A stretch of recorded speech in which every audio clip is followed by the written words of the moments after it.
Right. அனைவருக்கும் வணக்கம். இன்று இன்னும் ஒரு ஆளுமையுடன் தேர்ட் மேனின் சம்பாஷணை தொடர இருக்கிறது, கலந்துரையாடல். இவர் மீண்டும் ஒரு பரியோவான் கல்லூரியினது நட்சத்திரத்தை இணைத்திருக்கின்றோம். கடந்த காலங்களில் நாங்கள் சந்திக்கிற பலருடன் நான் கதைக்கின்ற போது அவர்கள் சொன்னார் பரியோவானர்களின், குறிப்பாக யாழ் மாவட்டத்தின் தோனி என்றே இவரை குறிப்பிடுவார்கள் என்று சொல்லி. அதாவது பரியோவான் கல்லூரி மட்டுமில்லை, யாழ் மாவட்டத்துக்குரிய ஒரு பெருமை சேர்த்த ஒரு கிரிக்கெட் வீரர் டாக்டர் தேவேந்திரா என்னுடன் இணைந்திருக்கின்றார்.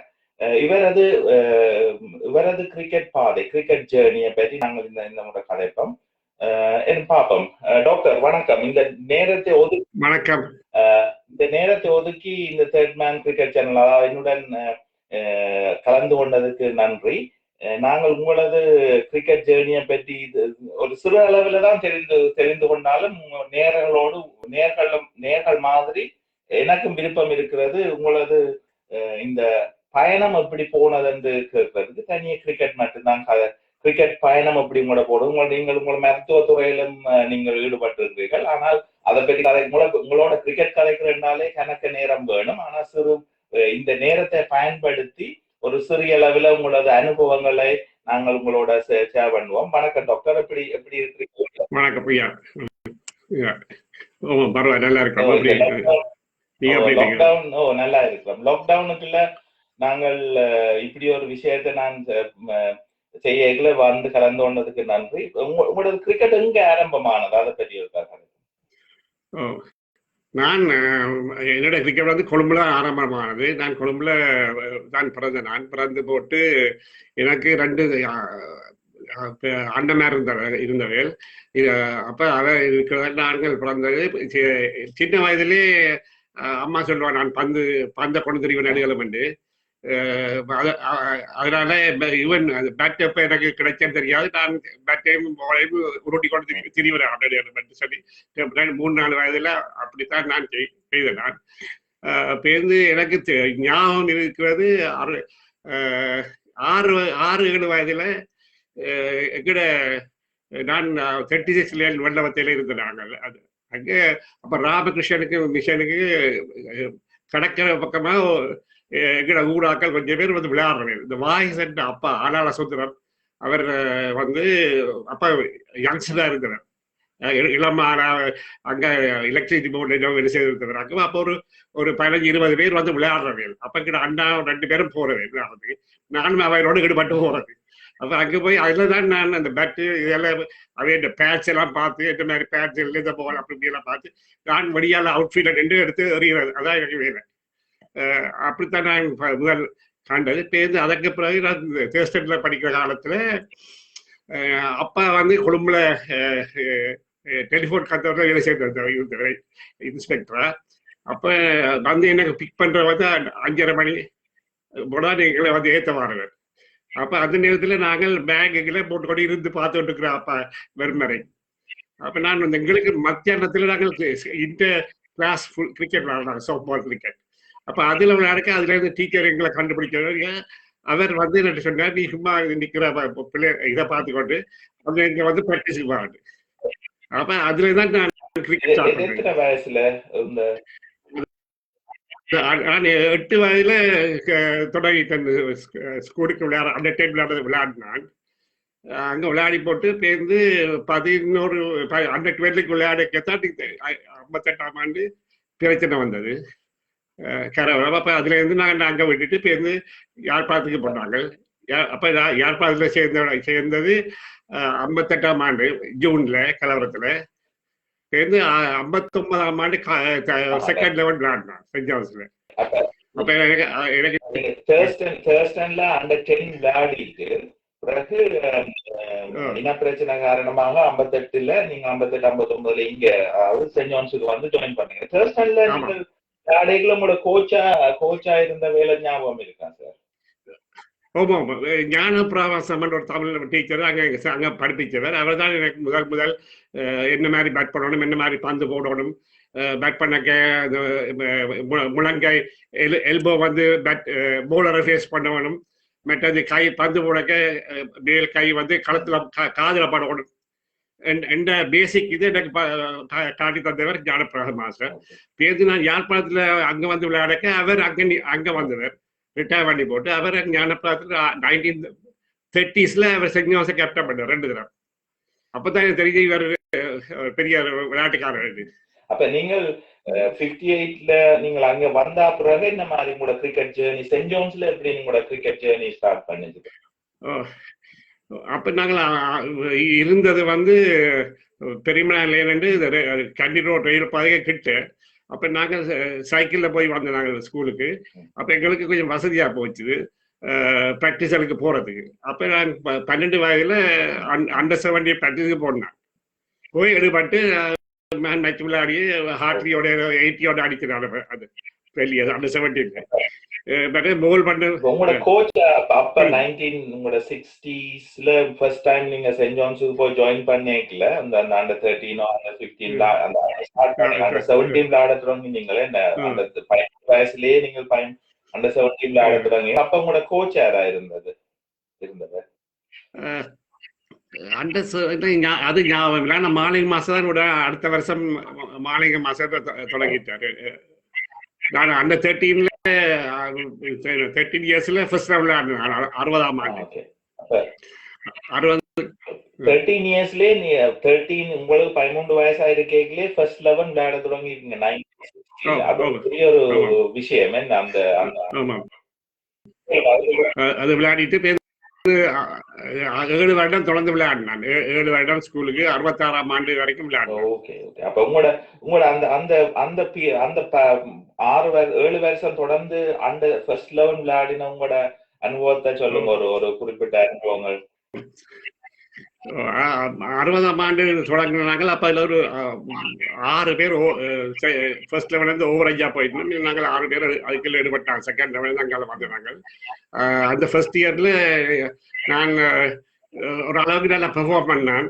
இருந்தால் எனக்கு தெரியும் நடந்தோட வந்து 1-1 போய் அவுட் ஆமல் கழிது பேட் கழியான்னு சொல்லக்கூடாது. 1 போய் 22 ரன் அடிச்சுனா ஒரு 2 மலத்தியாரத்துக்கிட்ட நின்று 2-3 மலத்தியாரம் நொட்டி கொண்டு இருந்து ஒரு மாதிரி வச்ச நாங்கள் வெள்ளை இல்லை. ஆனால் அது ட்ரோ ஆக்குனார்கள். அது நல்ல கொள்மையிலிருந்து நடந்த வந்தபடியாக அவங்க ஃபாஸ்ட் பவுலர்ஸ் எல்லாம் போட்டவங்க. எனக்கு அப்போ ஃபார்வர்ட் டிஃபென்ஸும் பேக் ஃபுட் டிஃபென்ஸும் தான் தெரியும். அதான் 1-2 தான் அடிப்பேன். அடிக்கிற மாதிரி அது ஒரு அனுபவம். ஆனால் பக்கத்துல அங்கால பக்கத்துல வந்து டஸ்ட்பின்லாம் நல்லா அடிக்கக்கூடிய ஆக்கள் இருந்தது. சண்முகராஜான்றவர் இருந்தவர் லெஃப்ட் ஆஃப் பவுலர், நல்லா ஹார்ட் ஹிட்டிங் பேட்ஸ்மேன். அதை கொஞ்சம் ஸ்கோர் பண்ணி நாங்கள் நல்லா பெர்ஃபார்ம் பண்ணாங்க. அது ஒரு மேட்ச். அந்த இயர் உடனே அந்த இயர் ஜஃப்னா ஸ்கூலுக்கு விளையாடினாங்க. நான் 13 இயர்ஸ்ல ஃபர்ஸ்ட்ல என்ன செலக்ட் பண்ணாங்க ஜஃப்னா ஸ்கூலுக்கு. கொழுப்புல போய் விளையாடினாங்க. அப்போ நாங்கள் 61 அங்கே சத்தியாகிரகத்தால நாங்கள் விளையாட முடியாம ஒரே ஒரு மேட்ச் தான் விளையாடினாங்க. அப்போ சி பாலகிருஷ்ணன் கேப்டன் பண்ணவர். டாக்டர் பாலகிருஷ்ணன் அவர் பேருந்து இலங்கைக்கு விளையாண்டவர். அவர் ஓப்பனிங் பேட்டா அவர் பேருந்து. அதுக்கு பிறகு 63ஆம் ஆண்டு 62ஆம் ஆண்டு நாங்கள் செல்வ டைமண்ட் ஒரு கேப்டன் பண்ணவர். அதற்கு விளையாடி நாங்கள் கொஞ்சம் அண்டர் டாக்ஸ். நாங்கள் அவ்வளோ திறமையாக செய்ய இல்லை. ஆனால் பிக் மேட்சில் போய் நாங்கள் திறமையாக செய்து ட்ரா ஆகி போட்டோம். ஆனால் அதில் எங்களுக்கு பெரிய செலிப்ரேட். அங்கேருந்து நாங்கள் சென்ட் ஜான்ஸுக்கு கொடியை பிடிச்சு கொண்டு நடந்து வந்தோம் நாங்கள் எல்லாரும். அவ்வளோ வெற்றி வாரி எங்களுக்கு. அந்த ஏன்னா அதுக்கு முதல் மேட்ச் நாங்கள் ஜஃப்னா காலேஜ் தோத்துட்டோம். ஆனால் சென்ட்ரல் ஜஃப்னா காலேஜ் பண்ணிட்டு நல்ல வடிவா. அப்போ எங்களுக்கு அது நாங்கள் ஃபர்ஸ்ட் இன்னிங்ஸ் அவையில 130 அவுட் ஆகி போட்டோம். ராஜ்குமாரன் நல்லா பந்தம் போட்டு அடுத்த நாங்கள் 170 அடிச்சாங்க. செகண்ட் இன்னிங்ஸ் அவையில எல்லாம் ஸ்கோர் பண்ணி ஒரு 280 3 or 4 விக்கெட்ஸ். எங்களை போட்டு நாங்கள் ஒரு மாதிரி நின்று 430 அடிச்சு ட்ரோ ஆக்கி போட்டோம்.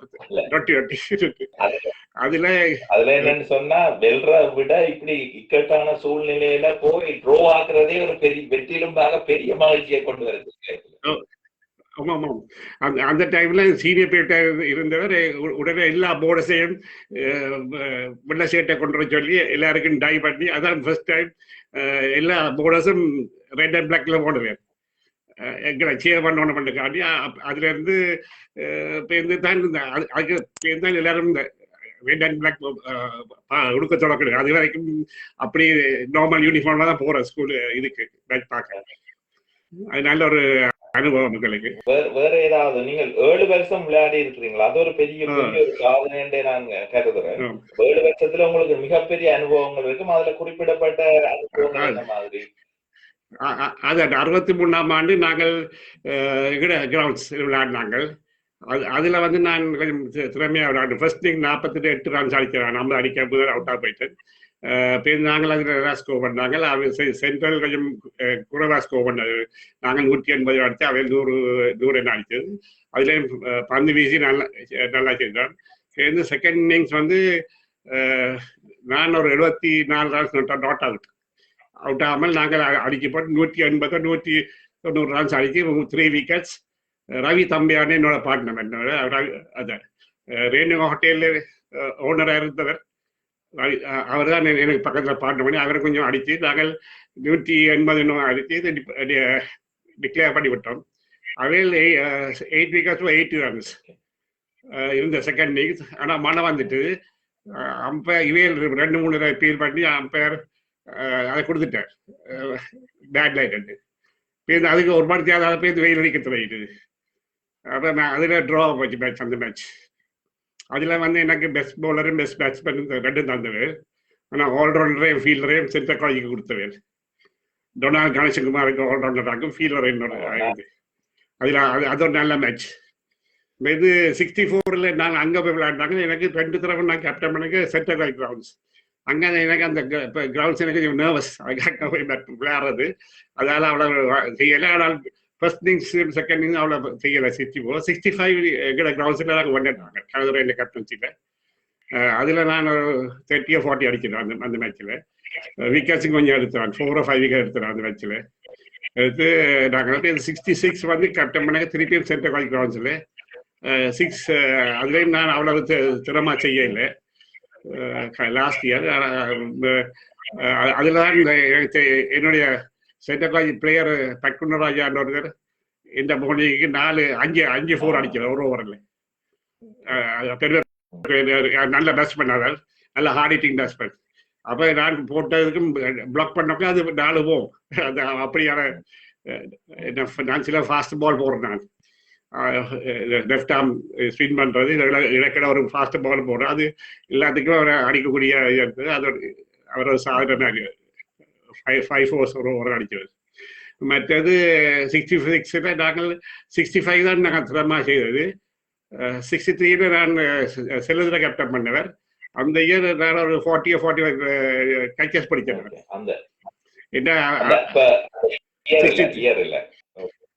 அந்த இயர்ல நான் அவர்கிட்ட ஸ்பின்னிங், அவர்கிட்ட போலிங்கு, நான் அவர்கிட்ட ஷார்ட் லைனில் நிற்கிறேன். நான் அவர்கிட்ட போலிங். அப்போ எல்லா கேட்சையும் நான் பிடிக்கூடியா இருந்தது.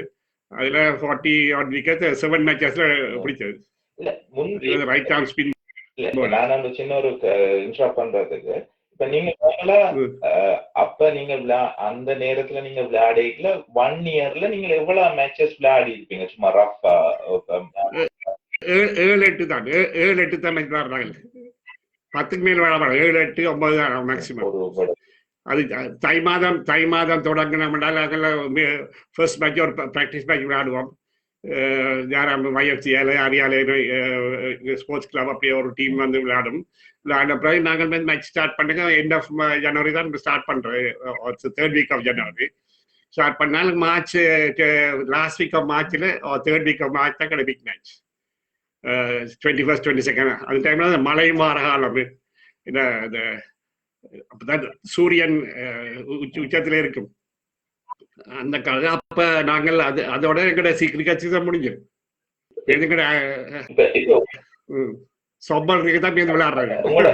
அதாவது உங்களுக்கு 7 or 8 இப்ப நாங்கள் இப்ப வந்து கூட நான் பார்த்த அளவுல அண்டர் 19ல இப்ப தற்போதைய நிலையில பாத்தீங்கன்னு சொன்னால் கூட மேட்சஸ் விளையாடணும். அது உண்மையா நல்லதுன்னு தான் நான் கருதுறேன். இப்ப ப்ரொஃபஷனல் கிரிக்கெட்டர்ஸுக்கு அது ஒரு நல்ல ஒரு இதா இருக்கும்னு நான் கருதுறேன்.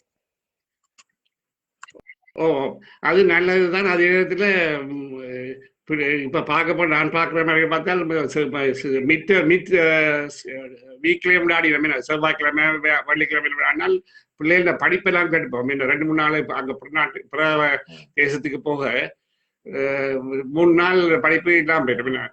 அது கொஞ்சம் வருத்தப்படக்கூடிய விஷயம். பிள்ளைகளுக்கு கிரிக்கெட்டர்ஸுக்கு கொஞ்சம் எக்ஸ்ட்ரா லெசன்ஸ் அல்லது எக்ஸ்ட்ரா இதை கொடுக்க வேண்டும். இல்லாட்டி பிள்ளைகள படிப்பு தான் முக்கியம். என்ன சரி, இப்ப நீங்கள் அதுக்கு பிறகு நீங்கள் 7 இயர்ஸ் விளையாடி நீங்கள் அந்த 1966ல உங்களுக்கு என்ன சொல்ற நீங்கள் உங்களோட லாஸ்ட் இயர் விளையாடல நீங்கள் சிறந்த பெர்ஃபார்மன்ஸ் என்று சொல்லி இப்ப நீங்க எனக்கு ஒரு காட்டி நீங்கள் உங்களோட ஆல் ரவுண்டிங் என்று சொல்லி காட்டுங்க நேரல் காண்டி.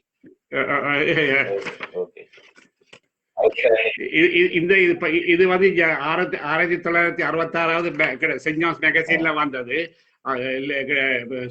கேம்ஸ் மிஸ்டர் அமரசிங்கம் தான் இந்த போட்டவர். 63ஆம் ஆண்டு டெய்லி நியூஸும் டைம்ஸ் ஆஃப் சிலோனும் ரெண்டும் ஒரு போட்டி வச்சவர். அதுல என்னதான் school boy cricketer of north அண்டு என்ன தெரிவு செய்தவர். அது அந்த காலத்துல. அப்ப உங்களோட ஸ்கூல் கிரிக்கெட் நீங்க 7 வருஷம் தொடர்ந்து ஃபர்ஸ்ட் 11க்கு விளையாடி அதுக்கு பிறகு நீங்க யூனிவர்சிட்டி என்ற பண்ணி பிறகு போனீங்க. அங்கே படிப்பை தவிர அங்க படிப்பு கிரிக்கெட் தான் 5 வருஷம் தொடர்ந்து விளையாடினான். அங்க சரா ட்ரோஃபினால் அக்டோபர் தொடங்கிடும். சரா ட்ரோஃபி விளையாடி போட்டு மார்ச் ஏப்ரல் வரைக்கும் தொடர்ந்து விளையாடி போட்டு ஒரு வருஷம் அதை கேப்டன் பண்ணேன். அதுல அந்த வருஷம் நான் 500 ரன்ஸும் அடித்தேன். நான் ஒரு 500 ரன்ஸும் 50 விக்கெட்டும் எடுத்தேன். அப்ப டிஎஸ்சி சில்வா வந்து அவர் கூட எடுத்தவர். அதுக்கு அடுத்தது நான் தான் ஆல்ரவுண்டர் பெர்ஃபார்மன்ஸ்ல 2ஆவதா இருந்தேன் அந்த இயர். மெடிக்கல் ஃபேக்கல்டில. ஆமா. அப்ப மேட்ச் நடக்கல, இன்டர் யூனிவர்சிட்டி மேட்சஸ் நடக்கிறதா? இன்டர் யூனிவர்சிட்டியே ஒரு விளையாடுறாங்க. கொழும்பு யூனிவர்சிட்டி விளையாடுறாங்க. அது விளையாடி நான் ஒரு 94 அடிச்சேன். அந்த அவிரோட 94 அவுட்டா போயிட்டேன். கொழும்பு யூனிவர்சிட்டி விளையாடினேன். அப்ப இந்த ருத்ரா ரவீந்திரன் அதையெல்லாம் விளையாடினவர். இந்த ரவீந்திரன் இப்ப கலிபோர்னியா இருக்கு. அவர்கிட்ட மகள் தான் இப்ப இந்த என்ன கன்சர்வேட்டிவ் இந்த என்ன பேர் அவரு அவருக்கு கமலா ஹாரிஸுக்கு வேலை செய்யறான். பெர்மனன்ட் செக்ரட்டரியா இருக்கிறான் ரவீந்திரன் மகள். பெரடேனியா அதாவது யூனிவர்சிட்டியை ரெப்ரசென்ட் பண்ணி அதுல எண்ட் ஆஃப் இயர்ல கேப்டன் பண்ணீங்க. அதுக்கு பிறகு உள்ளவங்களோட கிரிக்கெட்டை பற்றி சொல்லுங்க. என்ன மாதிரி அதுக்கு பிறகு நான் ஜஃப்னால இன்டர்ன்ஷிப் செய்து போட்டு அங்கே நாங்கள் சும்மா அந்த ஹாஸ்பிட்டல் டாக்டர்ஸ் விளையாடினாங்க. சென்டர் காலேஜ் செஞ்சோடையும் நேவி அப்படியான விளையாடி போட்டு நான் ஹெட்டிபோல் இடத்துக்கு போனேன். அங்கிருந்து ஹெல்த் டிபார்ட்மெண்ட்டுக்கு விளையாடினான். ஹெட்டிபோலில் அங்கே கிரிக்கெட் இருக்கேன். அதனால் நான் கொழும்புக்கு போய் ஹெல்த் டிபார்ட்மெண்ட்டுக்கு ரெகுலராக விளையாடி கொண்டு வந்தேன். நான் இப்போ 89ஆம் ஆண்டு எனக்கு டிரான்ஸ்ஃபர் கிடைச்சது கொழும்பு ஆக்சிடென்ட் சர்வீஸ்ல. அங்க வேலை சேர்க்க நான் தமிழ் யூனியனுக்கு ஒரு வருஷம் விளையாடினேன். தமிழ் யூனியனுக்கு 78-79ல கொழும்புக்கு வந்து 1 இயர் வந்து தமிழ் யூனியனுக்கு விளையாடி இருக்கிறீங்க. சொல்லுங்க. தமிழ் யூனியன் விளையாடினா அதுல ஒரு வருஷம் விளையாடி அப்ப நான் பிராக்டிஸுக்கு ரெகுலரா போய் நான் என்னுடைய இதா கட்டித்தரதா காட்டு வரப்பட்டக்காண்டி நான் ரெகுலரா போனேன். எனக்கு அப்ப நான் கல்யாணம் முடிச்சு எனக்கு மகனும் பிறந்துட்டார். அப்படி இருக்கவும் நான் வேலை செய்து போட்டு நேராக அங்க தமிழ் கிரவுண்ட்ஸ்ல போய் பிராக்டிஸ் பண்ணி போட்டு நான் போய் சனி ஞாயிறு விளையாடுறேன். நான் சரா ட்ரோஃபி சனிக்கிழமை நான் அங்கே ஹாஸ்பிட்டல்ல லீவ் எடுக்கணும். சனிக்கிழமையில வேலைக்கு இருக்கும். அப்போ லீவ் எடுத்து விளையாடி அப்படி விளையாடக்க அங்கே வந்து என்ன பிரச்சனைன்னா எனக்கு வந்தது வீட்டிலேயும் ப்ரெஷர் கூட. 2 நாளும் விளையாடுறது 5 நாளும் வேலைக்கு போறது என்ன அது கொஞ்சம் கூடி போச்சு. அதோட நான் வந்து தமிழ்ல எனக்கு ஒரு பிரச்சனை யாழ்ப்பாணத்தாவோட அவ்வளவு மதிக்கிறேன். நிறைய யாழ்ப்பாணத்துல இருந்து போராக்களோ இல்லை மதிக்கிறே இல்லை. அதோட நான் பார்த்தது இந்த பார்ட்னர்ஷிப் பிரேக் பண்றது தான் எனக்கு தெரிவாங்க தோனி. எடுத்த உடனே அதை அவங்க எடுத்துடுவாங்க இல்லைன்னு. அப்போ 1 or 2 விக்கெட் அப்படிதான் எடுத்த உடனே எனக்கு அப்போ கொஞ்சம் ஃப்ரஸ்ட்ரேஷன் தான் இருந்தது. வேலை கஷ்டமா இருக்குது, அது நேரத்தில் அங்கேயும் அவ்வளவு அந்த என்கரேஜ்மெண்ட் இல்லைன்னு என்னுடைய ஃப்ரெண்ட் ஒரு ஆள் சொன்னார், நீ சண்டே மேட்ச் சண்டே மட்டும் விளையாடவா, தனக்கு என்ன டெய்லி நியூஸ் ட்ரோஃபி விளையாடவும் சொல்லி நான் அங்கே 2 years விளையாடினான். அது வந்து சிலிபிட் ஆஃப் ஒரு டீம், அந்த பட்டக்கண்டு சொல்லி ஃபேமஸ் அந்த என்ன கோல் தங்கம் விற்கிற கடைசி மகன் ஒரு டீம், அவர் கிரிக்கெட்ல ஊக்கம். அப்ப அவரும் சிலிமிடாவுன்ற டீம் விளையாடுவேன். நான் அதுக்கு ஒரு வருஷம் 2 வருஷம் விளையாடுவேன். வாடி போட்டு போய் நான் இங்க லண்டனுக்கு. அப்ப நீங்கள் அப்படியே கலம்பு தமிழ் யூனியனுக்கு உங்களோட வேலைகள் ஃபேமிலி மத்தியிலையும் விளையாடிட்டு அதுக்கு பிறகு சிலிமிட் ஆஃப் அந்த டீமுக்கு விளையாடிட்டு இங்க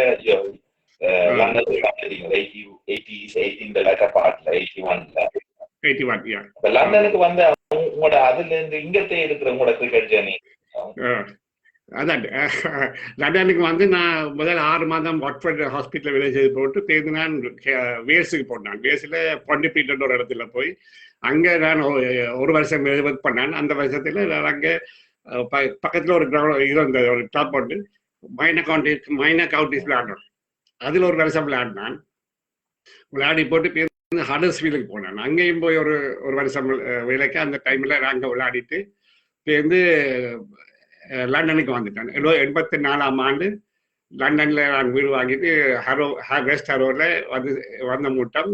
அங்க வந்து ஹரோ லங்கேன்ஸ் ஒரு ஸ்ரீலங்கன் டீம் ஒன்று இருந்தது, அதுக்கு விளையாடினான் ஒரு 4 வருஷம். அங்க விளையாடிட்டு இப்போ வந்து லாஸ்ட் இயர் அங்கே கேப்டன் பண்ணாங்க. அதை அப்போ அந்த டைம்ல தான் நாங்கள் சிலோன் கிரிக்கெட் லீக்னு இருந்தது, அதுல நாங்கள் பங்கு பெற்றி எங்கட கம்யூனிட்டியோட நான் விளையாடணும். மேல என்ன நான் அப்ப எனக்கு வயது கொஞ்சம் வந்துட்டு 34 வயதுக்கிட்ட இருந்து நான் பார்த்தேன், நீ காம்படிட்டிவ் கேம்ஸ் விளையாடினா ஃப்ரெண்ட்லியா வீக்கெண்ட்ஸ் என்ஜாய் பண்ணுவேன்னு போட்டு ஹரோல் அங்கேஜுக்கு விளையாடிடுவேன் எங்களோட கம்யூனிட்டியோட. அப்ப நீங்கள் 90s தமிழ் யுனைடெட் டீம் நீங்கள் ஃபார்ம் பண்றீங்க, அதை பற்றி சொல்லுங்க. ஆமாம், 1990 அப்போ நாங்கள் என்ன செய்தோம்னால், நான் அப்போ எனக்கு வேலை நிமித்தம் நானும் என்ஃபீல்டுக்கு மாறினதால இது கணக்கு கமிட் பண்ணலாம் போச்சு. நாங்கள் ஏதோ ஒரு தமிழ் டீம் என்ற ஒரு டீம் ஃபார்ம் பண்ணோம். அதில் ஃபார்ம் பண்ணி நாங்கள் வந்து அதை கொண்டு நடத்தி நாங்கள் நல்லா பெர்ஃபார்ம் பண்ணி இன்று வரைக்கும் அது இயங்குது. இப்பொழுது தெரிஞ்ச எனக்கு என்னுடைய சொந்தக்காரர் கொஞ்சம் பேர் விளையாடினோம். அடிச்சுனா எங்களோட அமர்நாத் அவர்களுடைய என்ன சுரேஷ் என்று எங்களை காலத்தில் சின்ன படியெல்லாம் வந்து விளையாண்டது இல்லைங்க. சுரேஷ் அப்படி நிறைய பேர் இருந்தவர். இப்ப உங்களோட கிரிக்கெட் ஜேர்னியை பாத்தீங்கன்னா மிக பெருசு. நீங்கள் 7 வருஷம் ஃபர்ஸ்ட் லெவலுக்கு விளையாடி, சென்ட் ஜான்ஸ், அதுக்கு முதல் தர்ஸ்டனுக்கு விளையாடி, அண்டர் 10, பிறகு கிரிக்கெட் மெடிக்கல் ஃபேக்கல்டி விளையாடி, பிறகு தமிழ் யூனியனுக்கு விளையாடி, அதுக்கு பிறகு என்னோட டீம்ஸ் அங்க 2 years விளையாடி சிலிமிட் ஆஃப் 100, அதுக்கு பிறகு இங்க வந்து கார்டிஃப்ல விளையாடி. அப்ப நீங்கள் உங்களோட கிரிக்கெட் ஜேர்னியை பற்றி கதைக்க போனா, அதுல உள்ள சம்பவங்களை கதைக்க போனா நான் நினைக்கிறேன் இத வந்து பார்ட் 1, பார்ட் 2, பார்ட் 3 சொல்லி ஒவ்வொரு சம்பவங்களை கதைக்கிறா போகும். இப்ப சில நேரத்துல பார்த்து கொண்டிருக்கிறார்கள் யோசிப்பினா, என்ன இது நீங்க விளையாடுறத பற்றி தான் கதைச்சு கொண்டிருக்கிறீங்க, அதன் சம்பவங்களை கதைக்கலையே. ஆனா உங்களோட நீண்ட நெடிய கிரிக்கெட் பயணத்துல இத வந்து பார்ட் 1, பார்ட் 2 தான் எடுக்க வேணும். ஆனா நீங்க உங்களால மிகவும் மறக்க முடியாத ஏதாவது ஒரு சம்பவம் இருந்தா சொல்லுங்க. ஏதாவது ஒரு மிகவும் மறக்க முடியாத சம்பவம் ஒன்று 2 அது நாங்கள் என்றால் சென்ட் சில்வஸ்டரோட கிரிக்கெட் விளையாடினாங்க. சென்ட் ஜான்ஸ் விளையாட மூட்டம் நாங்கள் முதல் நாங்கள் பேட் பண்ணினாங்க, 20 runs அடித்தாங்க. அதுவும் அந்த கண்டிலாம் விளையாடினாங்க. அவையில் 250 அடித்தவேல். பேருந்து செகண்ட் இன்னிங் நாங்கள் பேட் பண்ணாங்க. நாங்கள் 9 wickets for 130 runs. அப்போ டீ டைமில் எங்களுக்கு 130 runs 9 wickets. நாங்கள் எனக்கு நான் தான் கேப்டன் பண்ண எனக்கு அழுகை வந்துட்டு அவைகளை போய் இருந்துட்டேன். ரொம்ப கூட என்றால் அவைகளுக்கு 50 runs லீட் இருந்தது. அப்போ மேட்சை தூக்க புறப்பட்டு இருக்கு. இருந்தால் பார்த்தால் விப்லானந்த மூர்த்தி என்று தெரியுமா? விப்லானந்த மூர்த்தி என்று அதெல்லாம் பாட்டும் பாடுவார் அவர். அவரும் Quintus Ratnam and Quintus and இப்போ அவர் மோசம் போயிட்டார். குயின்டஸ் 2 பேரும் பேட் பண்ண தொடங்கினாங்க. அவையில் வந்து அப்போ அடிக்க தொடங்கினோம். அங்கே ஒப்போசிட் சைடில் நல்ல போலர்ஸ் இருந்தவங்க. நிஹால் சமரசேகர் அண்டு பேந்தாவர் சிலோடைக்கு விளையாண்டவர். பட் பசநாயக்கன் இருந்த 2 ஃபாஸ்ட் போலர்ஸ். இதுவே அடிக்க போனாப்புல நான் பார்த்தா 230 கிட்ட அடிக்கிட்டாங்க. ஸ்கோர் வந்து 100 runs பார்ட்னர்ஷிப் போட்டு லாஸ்ட் பேர். எனக்குனால நான் வந்து வெளியே பார்க்க அமரசிங்க மாஸ்டர் வந்து சொன்னார், இது டிக்ளேர் பண்ண. நான் சொன்னேன், சார் நீங்க தான் எனக்கு சொன்ன, நீங்கள் ஒரு தடவை கேட்கக்கூடாது, ஒரு ஹோல் பாய்ஸை கேட்கக்கூடாது, ஆக கோச்சை தான் நீங்க கேட்க வேணும். நீங்க தான் எனக்கு சொன்ன, நீங்கள் சீசன் ஸ்டார்ட்ல நீங்கள் போதே எனக்கு சொல்லி கேட்குறீங்க டிக்ளேர் பண்ண சொல்லி. ஏன்னா மாலிக் வாங்கினா நீ டிக்ளேர் பண்ண வச்சு கொஞ்சம் ரேட்டு. நாங்கள் பேருந்து கடைசியில் டிக்ளேர் பண்ணாங்க 90 minutes 150 runs அடிக்கிறதுக்கு. அப்போ 90 minutes நாங்கள் பின்ன அங்கே கிரவுண்ட்ஸில் போனால் ஃபர்ஸ்ட் 20 minutes அடிச்சுட்டாங்க 60 runs. சின்ன கிரவுண்ட், போலீஸ் கிரவுண்ட்ஸ். அப்போ எங்களுக்கு ஒரு திருப்பி கலக்கம் வந்துட்டு இருக்க பேர் சூரியகுமாரம் வைரப்பிள்ளையோட ஒரு சிலர் கவரையும் போல் பண்ணது. நானும் போட்டாங்க. போட்டு கடைசியில் விக்கெட் விழா துறையிட்டு. அப்போ அதில் ஒரு பேட்ஸ்மேன் வந்து மசில் பூல் பார்த்துட்டு, அப்போ கிரவுண்ட்ஸ்ல இருந்து வெளியால இருந்து ஒருத்தர் ஓடி வந்து 2 பேர் வந்து தூக்கிட்டு போயிட்டாங்க. அப்போ அம்பையர் வந்து என்ன கேட்டார், did they get permission from you and. நான் நோ அண்டு. ரைட். அப்போ பேசாக இருந்துட்டார். பேருந்து பார்த்தா ஒரு 8 wickets போக திருப்பி வந்தார் அவர். Umpire no, you out, you caught cover. அவரை டிக்ளேர் பண்ணியாச்சு. அப்போ அவர் 9 wickets. கடைசி லாஸ்ட் பேர் 2 பேரும் ஒரு 2 overs நொட்டி ட்ரா ஆகிட்டாங்க. அதான் என்னுடைய விரைக்க எங்களுக்கு அம்பையர்ஸ் கல்லறி விழுந்தது. கிரவுண்ட் எல்லாம் நாங்கள் ஓடி வந்துட்டோம். That was a very interesting match. எல்லாம் இப்ப உங்களுக்கு உங்களோட அந்த அனுபவத்தின் அடிப்படையில பாத்தீங்கன்னு சொன்னா உங்களுக்கு இப்படிப்பட்ட சில இதுகள் வந்து மிக கணக்கே இருக்கும். இப்ப ஒவ்வொரு இது வந்து உங்களுக்கு மறக்கலாம். ஏன்னா ஒரு விக்கெட் எடுத்தா நீங்க வெற்றி. ஒரு விக்கெட் நாங்க அந்த வெற்றி. அதே இதுல டீ டைம்ல நாங்கள் என்ன அந்த 2 பேர் அந்த பேர் அடியாட்டி நாங்கள் சும்மா 70 runs அடிக்கிறது மிகவும் இலவாயிருக்கும். டைமும் இருந்து போதிய 2 6 ரன் அடிக்கிறது. பேருந்து அமர்சிங் உடனே அவர் அதை பற்றி ராராவா இருந்து எழுதுனவர் ஒரு ஸ்டோரி. இந்த சந்தர்ப்பத்தை உண்மையா வந்து என்னோட கலந்து கொண்டது நன்றி. மீண்டும் ஒருக்கா நாங்கள் தண்டுவோம். நீங்கள் உங்களோட பழைய ஞாபகங்கள் எப்படிப்பட்ட உங்களோட ஜேர்னியை பற்றி கதைச்சு நாங்கள் கடைசியில ஒரு சுவாரஸ்யமான ஒரு கிரிக்கெட் விஷயத்தையும் கதைச்சு நீங்கள். அது மாதிரி இன்னொரு காலம் நாங்கள் நேரம் கிடைக்கும் போது சந்தித்து ஸ்பெஷல் உங்களோட அனுபவங்களும் உங்களோட கிரிக்கெட் விளையாடி இருக்கிற உங்களோட சந்தர்ப்பங்களை பற்றி கதைப்போம். நாங்கள் முதல் வந்து ஒரு ஜேர்னியை பற்றி கதைச்சு நாங்கள் கடைசி உங்களோட ஒரு சிறிய அனுபவத்தை மிக சுவாரஸ்யமா சொன்னீங்க. அது மாதிரி 2-3 அனுபவங்களை பற்றி நாங்கள் இன்னொருக்கா சந்திச்சு நாங்கள் கதைப்போம். ஏன்னா இதுதான் அடுத்த தலைமுறைக்கு போக வேண்டிய ஒரு விஷயமா இருக்கு. எப்படி மன வேலை இந்த சந்தர்ப்பத்தை பயன்படுத்தி என்னுடன் கலந்து கொண்டமைக்கு நன்றி டாக்டர். மீண்டும் ஒரு சந்திப்போம். பார்ட் 2 என்று சொல்லியிருக்கோம்.